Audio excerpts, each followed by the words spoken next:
Assalamualaikum anak-anak. Pada pertemuan kali ini kita akan membahas lebih lanjut mengenai Rasul Ulul Azmi.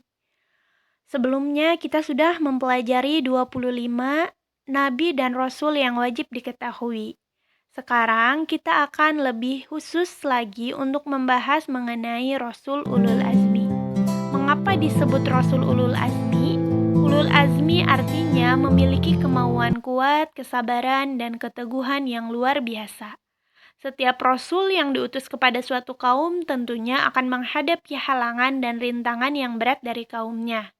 Namun, nabi dan rasul yang memiliki gelar ulul azmi ini ialah yang paling kuat, tabah, dan teguh dalam menghadapi ujiannya, yang paling sabar. Begitupun dengan ujiannya yang begitu kuat. Maka diberi gelarlah Rasul Ulul Azmi. Karena kesabaran dan ketabahan yang luar biasanya dalam menghadapi cobaan tersebut, dan tetap taat kepada Allah serta tidak mengeluh dalam menghadapi berbagai cobaan dan ujian yang dihadapinya, dalam berdakwah juga dalam kehidupannya. Yang termasuk Rasul Ulul Azmi ialah Nabi Nuh alaihi salam, Nabi Ibrahim, Nabi Musa, Nabi Isa, dan Nabi Muhammad. Inilah rasul-rasul yang termasuk ke dalam ulul azmi. Anak-anak, pada pertemuan kali ini kita akan membahas terlebih dahulu kisah Nabi Nuh dan Nabi Ibrahim. Mari kita simak pembahasannya sebagai berikut. Nabi Nuh diangkat oleh Allah menjadi nabi dan rasul pada usia 480 tahun. Sepanjang usianya tersebut, Nabi Nuh terus berdakwah dan mengajak kaumnya tanpa kenal lelah. Meskipun Nabi Nuh telah berdakwah dalam jangka waktu yang lama, namun hanya dari kalangan orang-orang miskin yang mau mendengarkan beliau. Hal ini mengakibatkan kaum Nabi Nuh yang merupakan orang terpandang dan kaya raya tidak mau mengikuti ajaran Nabi Nuh karena mereka tidak sudi berdekatan dengan orang-orang rendahan. Mereka menganggap bahwa derajat mereka lebih tinggi daripada Nabi Nuh dan para pengikutnya. Bagi kaum yang durhaka itu, Nabi Nuh merupakan manusia biasa yang tidak mempunyai kelebihan apapun. Alasan itulah yang mereka gunakan untuk tidak menaati ajaran yang dibawa Nabi Nuh. Para pemimpin kaum yang kafir itu kemudian berkata bahwa mereka akan mengikuti ajaran Nabi Nuh jika pengikutnya yang terdiri dari orang-orang miskin itu diusir terlebih dahulu. Tentu saja Nabi Nuh menolak permintaan mereka. Penolakan itu membuat para pemimpin kaum yang kafir merasa kesal, kemudian mereka menantang Nabi Nuh. Jika memang kedurhakaan mereka kepada Allah akan mendatangkan azab yang besar, maka mereka meminta Nabi Nuh untuk segera mendatangkan azab yang besar tersebut. Begitulah sikap kaum Nabi Nuh yang sombong dan angkuh. Mereka menentang Nabi Nuh dan mereka juga menentang murkah Allah. Mereka kemudian bergegas meninggalkan Nabi Nuh. Sebagian dari mereka bahkan berteriak dan mengejek Nabi Nuh sebagai orang gila yang tidak tahu diri. Dengan demikian, kaum Nabi Nuh yang durhaka itu tetap melakukan penyembahan terhadap berhala dan tidak memperdulikan ajakan Nabi Nuh untuk bertaubat. Mereka menyembah patung-patung yang mereka anggap sebagai Tuhan karena sesuai dengan ajaran leluhur mereka sejak dahulu. Allah kemudian memberikan petunjuk kepada Nabi Nuh agar membangun bahtera kapal yang besar di puncak bukit. Meskipun dikerjakan bersama dengan para pengikutnya, ternyata pembuatan kapal tersebut memakan waktu yang lama. Nabi Nuh harus diuji kesabarannya menghadapi kaumnya yang memandang pekerjaannya itu sebagai pekerjaan orang gila. Mereka mengejek Nabi Nuh sebagai orang bodoh karena tidak membuat kapal di laut, melainkan membuatnya di atas bukit. Salah satu dari mereka lalu berkata, "Lihatlah apa yang dilakukan Nuh. Dia dan para pengikut bodohnya membuat kapal di atas bukit." Nabi Nuh dan para pengikutnya tetap tegar dan terus bekerja menyelesaikan bahtera kapalnya. Tidak hanya orang-orang sekitarnya, bahkan anggota keluarga Nabi Nuh sendiri ikut meremehkan ajakannya untuk membantu membuat kapal. Istri Nabi Nuh dan seorang anak laki-lakinya yang bernama Kan'an terpengaruh keadaan dan menjadi durhaka kepada Allah dan Nabi Nuh.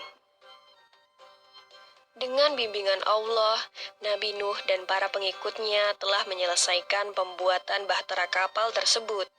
Allah kemudian memerintahkan Nabi Nuh untuk bersiap-siap karena bumi telah diperintahkan untuk memancarkan air dari dalam perutnya dan langit mulai hujan lebat. Nabi Nuh kemudian mengisi bahtera kapalnya dengan para binatang dan burung-burung terlebih dahulu. Berbagai macam jenis hewan mendatangi bahtera kapal Nabi Nuh secara berpasangan jantan dan betina. Tiada seekor jenis hewan pun yang terlewat, karena Nabi Nuh menunggu para hewan masuk dengan sabar. Bahtera yang besar itu ternyata dapat menampung segala jenis hewan yang telah masuk ke dalamnya.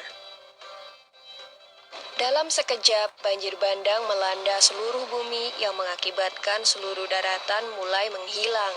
Nabi Nuh yang berada di atas kapal terus berdoa kepada Allah untuk diberi keselamatan.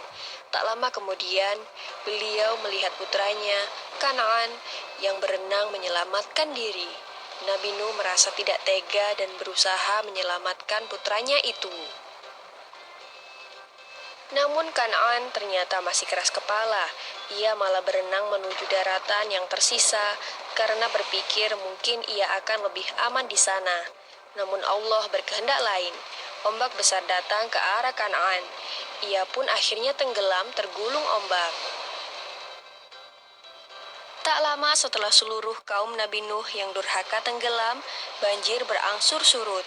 Nabi Nuh bersama para pengikutnya dan hewan-hewan yang berada di dalam kapal mulai keluar perlahan-lahan dan mulai membangun tempat tinggal mereka yang baru. Demikianlah kisah Nabi Nuh alaihissalam dalam membuat bahtera kapal raksasa. Semoga kisah ini bermanfaat bagi kita semua. Amin ya robbal alamin.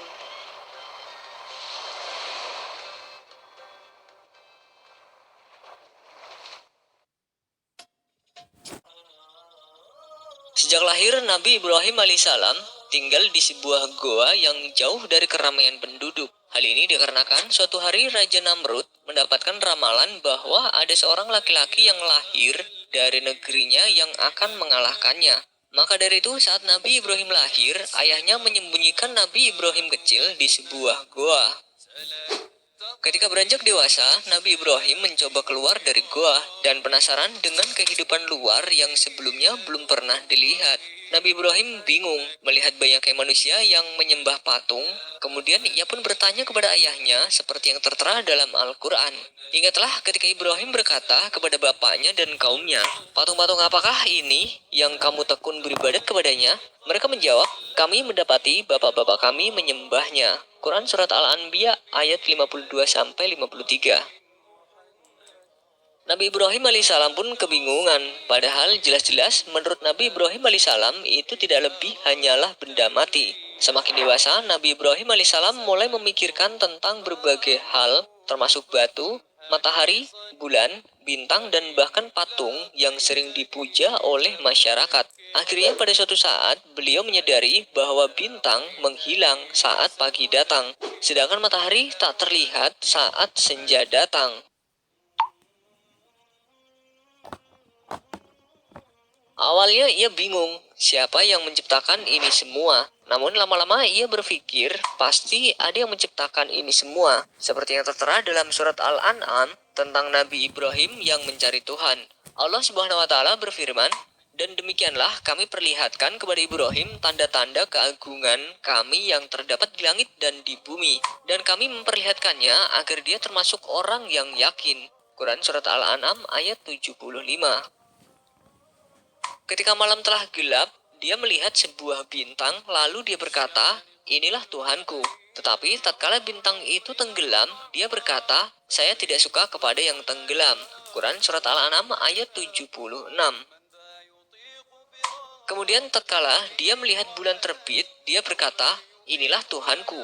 Tetapi setelah bulan itu terbenam, dia berkata, sesungguhnya jika Tuhanku tidak memberi petunjuk kepadaku, pastilah aku termasuk orang yang sesat. Quran Surat Al-An'am ayat 77. Kemudian tatkala ia melihat matahari terbit, dia berkata, inilah Tuhanku, ini yang lebih besar. Maka tatkala matahari itu terbenam, dia berkata, hai kaumku, sesungguhnya aku berlepas diri dari apa yang kamu persekutukan. Quran Surat Al-An'am ayat 78. Sampai akhirnya Nabi Ibrahim alaihissalam menyadari bahwa Allah Subhanahu wa Ta'ala yang menciptakan semuanya, bukan berhala yang banyak disembah oleh banyak masyarakat saat itu, termasuk Raja Namrud. Saat itu juga Nabi Ibrahim alaihissalam berpikir untuk menghancurkan berhala-berhala yang dijadikan Tuhan oleh mereka.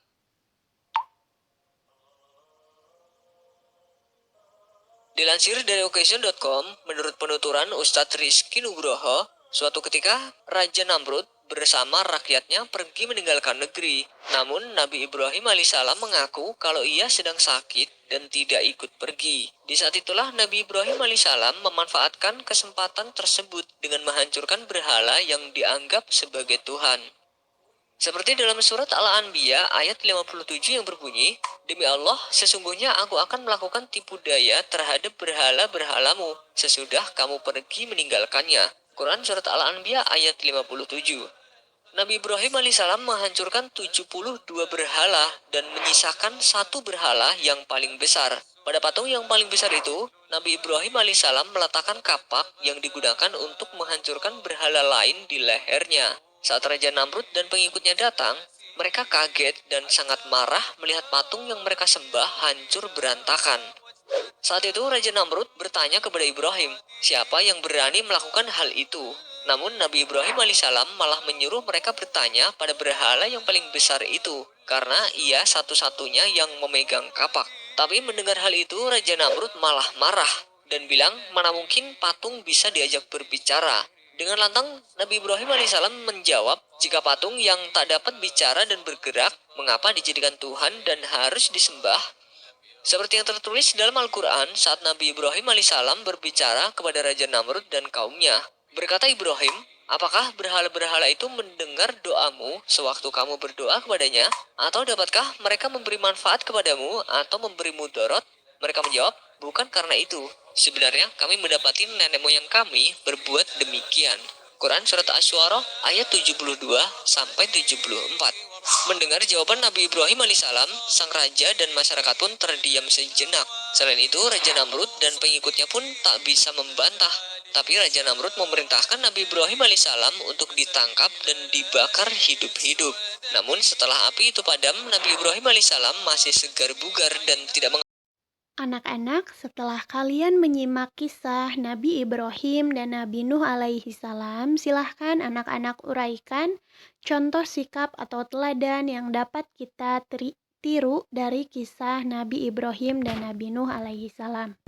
Terima kasih telah menyimak dengan baik. Semoga menjadi ilmu yang bermanfaat. Tetap sehat dan semangat. Sampai jumpa pada pertemuan selanjutnya. Wassalamualaikum warahmatullahi wabarakatuh.